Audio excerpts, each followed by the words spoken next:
So I took my bag and I went down to ECW at the Queens House Lodge.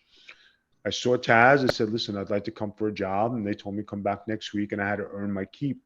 So it was a bit of eating some humble pie because a lot of guys I already did, things that guys wish they could do in the wrestling business, but I still didn't have a full time job. So I went to ECW. I earned my keep step by step with a lot of our friends, like Mike Bucci, who was down there, and a couple other guys who we know. And it was a great learning process.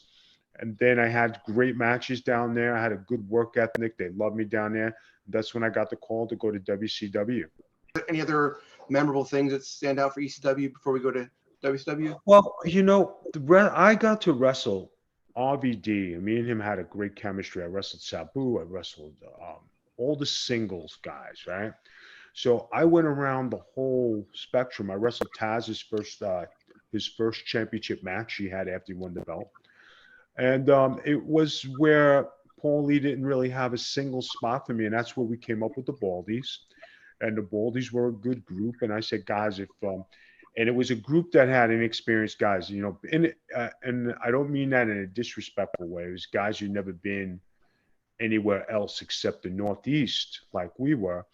And I said, guys, if we listen to me and we do this, I said, I think we're going to take off. And the Baldies took off, and we had the walk. We had the same outfits. We did the same thing, and it was a great thing. We had that feud with New Jack Balls and Axel. We won on the pay-per-view. Everybody looked good. If that foursome of a group would have had a little bit more length, and the reason we disbanded is because I left. They didn't bring back PN News, and it was just Angel and Tony DeVito. And it really wasn't the group anymore. It was just two guys. You know what I mean? So I think that group had potential to be probably a great foursome in the wrestling business.